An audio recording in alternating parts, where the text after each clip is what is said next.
Hello, good about SVR, this is Satellite Media. Let me allow you to listen to the Deputy Speaker of House of Representatives and talking about Benjamin Kalu, who is taken after his father, and talking about the President Senator Bola Tinubu, declaring that come 2027 that APC will take over Abia State. In what looked like impunity, just like Tinubu himself said in Edo State, that APC is going to hand over Edo State to APC in this forthcoming gubernatorial election in Edo State. So we are surprised as to what we are saying. But let me allow you to listen to the man and we'll come back to analyze what actually transpired in that video. The next governor of Abia State will be APC governor. Yeah, I say it without missing word. So we are friends, yes.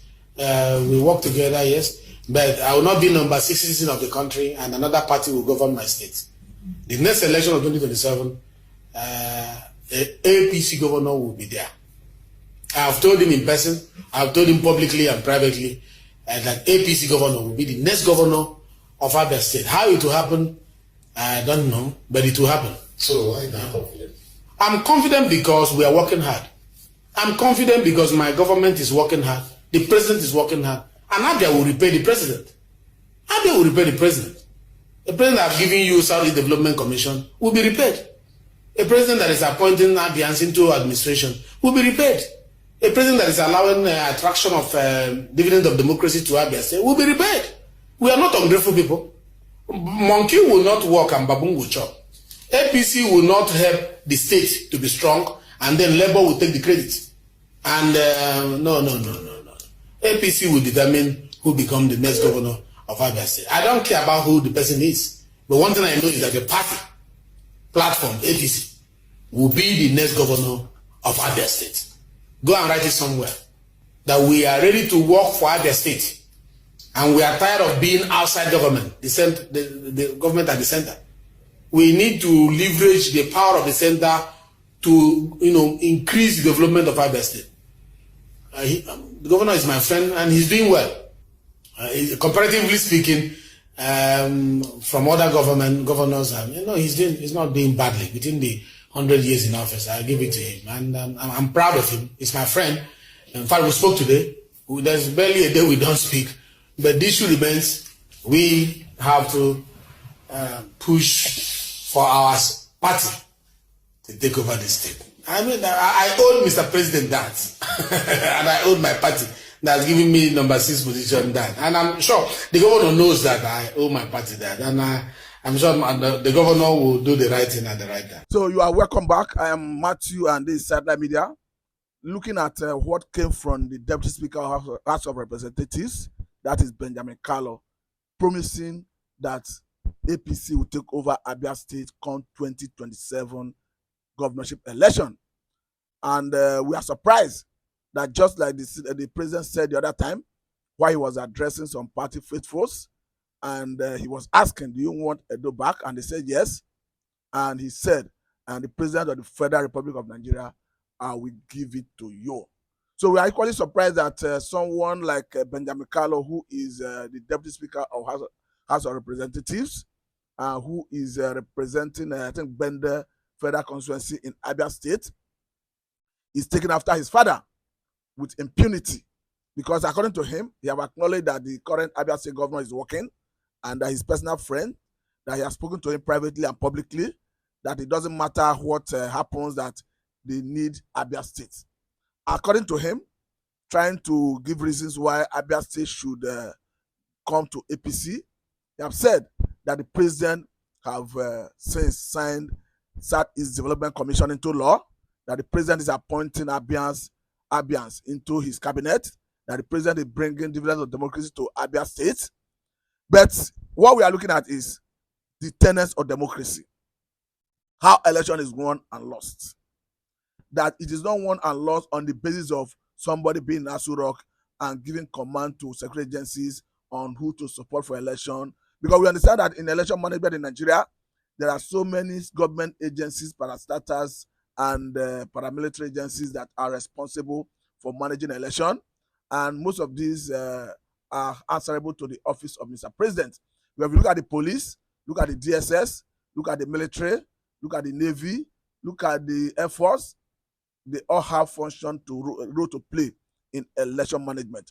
And all these security agencies or paramilitary agencies we are mentioning are under the control of Mr. President, who is the president and the commander of the armed forces. We understand that we understand that they are all answerable to the chief of defense staff, who in turn reports to the national security advisor. Of course, national security advisor reports to Mr. President. So we are at a loss where someone will be deriving power to start determining who and what party will win election in 2027. Because we expressed worry when Mr. President said it the other time, and he didn't just speak as a Nigerian. He was speaking his capacity as the president of the Federal Republic of Nigeria. Because before he made that statement, he laid serious emphasis that you want Edo back? They said yes. He said, I am the president of the Federal Republic of Nigeria. I will give it to you. Of course, most of all raise the concern that Nigeria is in for a trouble, that democracy is under threat, where a situation where the president will be promising a particular political party that he will hand over a state to them in an election that will be conducted and contested on the basis of popularity, on the basis of numerical strength, in terms of how you're able to garner vote from the people, in terms of how you're able to market your manifesto, going to the people to draw support and all that. So Mr. President coming out clearly to say he's going to give Edo State to APC from ab initio. It has been a worrying trend. And we are currently seeing one of his lieutenants, of course, the current serving Deputy Speaker of House of Representatives, following his footsteps, saying that come 2027, that APC will take over Abia State. What is surprising is that he acknowledged that the governor in question is working, is delivering dividends of democracy. Of course, you cannot take that away. I think it has been established in every landscape of Nigeria political space that Alex Oti is a governor who has exemplified himself in terms of dividends of democracy to his people. I think for the first time in the history of Nigerian democracy, of course, this nascent democracy, we are seeing a government or a governor who have been able to bring to a considerable level uninterruptible power supply to some part of Abia State. And if you have somebody of that category, somebody of that nature, who is actually bringing the dividends of democracy to the people, I don't know why a politician will be speaking in the manner the Deputy Speaker of House of Representatives spoke, claiming that they are going to take Abia State. I'm not saying the APC should not win any state if they are popular, because the election is contested and won on the basis of popularity. But the manner he spoke suggests impunity, suggests that there is more they can do or they want to do other than following due process.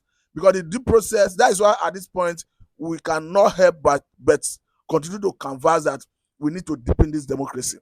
And the only way we can deepen this democracy to the point of challenging the impunity and the manipulative power of the people in authority is to ensure that we amend some relevant sections of the Electoral Act. We understand that the relevant section of the Electoral Act that particularly deals with how election results are transmitted was a major contention in the 2023 presidential election and governorship election. And as we have it, the INEC was handed the power, the liberty to determine the mode of transmission of election results. And we have seen how that panned out in the last election, and we have seen discovered that INEC is not responsible enough to allow to parade that such discretionary power.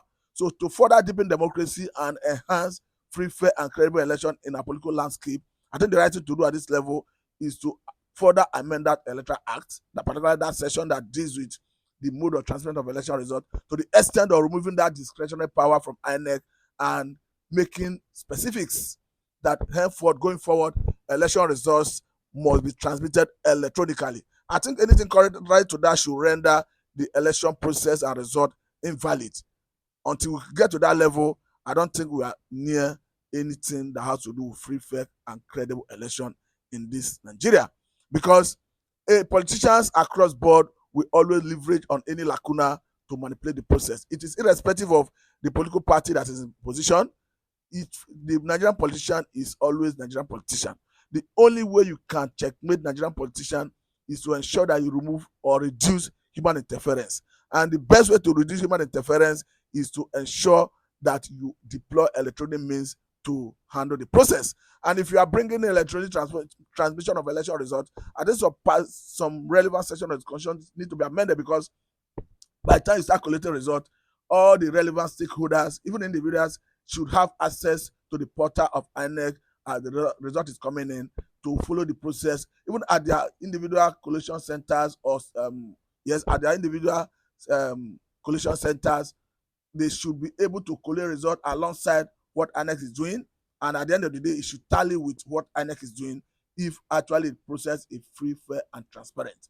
But I think if you allow only INEC to maintain a station, a situation room, and not saying INEC should not have their situation room, but individuals who and stakeholders, even foreign observers, local observers, should have access to the portal and have their own situation room, collect results alongside what INEC is doing. Of course, if the process is free, fair, and credible, transparent, the results collected by stakeholders and INEC should tally. I think to get to that level, we are not yet ready for free, fair, and credible election in this country.